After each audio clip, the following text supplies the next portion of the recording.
Everyone, this just came in. There was a lot of attacks on Monday. A lot of attacks people are talking about, and we're going to talk about them now. But we just learned that a gunman broke into a mosque and shot people who were trying to pray, and that's why I'm wearing this hat to show solidarity for them, and also to criticize the magazine that portrayed Obama this way. We have a new president now, a president who encourages fear, and that's what we saw yesterday. Redneck racist pigs.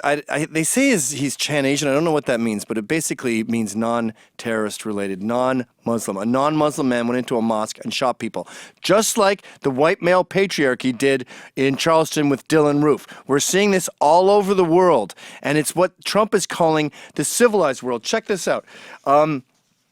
He just as Trump became the official president, he talked about these attacks and said that they were part of a war on the civilized world.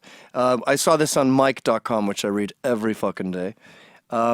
Republican President-elect Donald Trump, whose victory in the November presidential elections became official on Monday as the Electoral College voted for him, broke over a day of silence on Twitter to suggest something important? No. To suggest attacks in Turkey, Berlin, and Zurich on Monday were an assault on the civilized world, implicitly suggesting they came from a part of the world that isn't civilized. Yeah, Islam isn't civilized. That's why they invented numbers. That's why our previous president, our president now, sent NASA all over the world to talk about their Arab contribution. They are awesome. So the attack in Switzerland was a racist Nazi pig killing innocent Muslims who were just trying to pray. I thought you Christians believed in other people's faith and caring and sharing, not slaughter. Apparently not. Now, what happened in Turkey? Well, you empowered Russia by telling them that they can do whatever they want, and they ended up killing all these people in Syria. So a gunman was left with no choice but to fight back. You did that by enabling Putin, Trump. And then what about Berlin with the bus, the truck attack? First of all, in Britain it was a lorry attack, but there's been a few truck attacks this year. And if you want to know what they are, I'm not talking about far left sites. I'm talking about unbiased mainstream news. CNN made it very clear what it was. It was the fallout of fear. You know, people were asking me why I was crying after Bataclan, and I was crying because I knew it would start a backlash and enable Nazi skinheads to go and hurt Muslim people, which we just saw in Zurich. And I'm crying right now because this culture of fear is getting people killed. Donald Trump, you are getting people killed.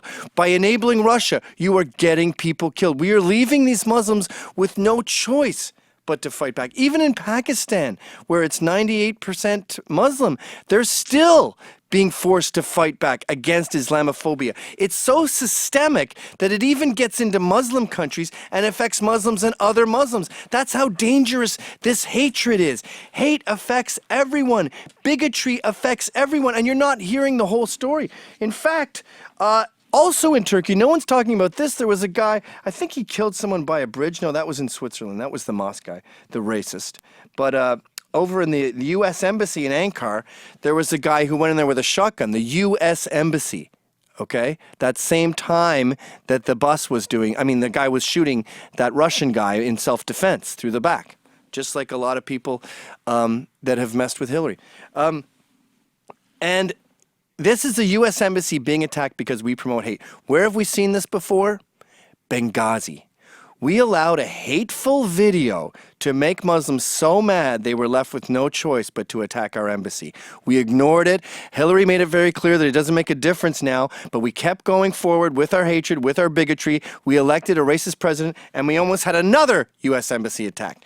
We are taking our hate and exporting it now. We've got Dylan Roof in Switzerland. When are you going to wake up and see that hating Muslims is only making them angrier?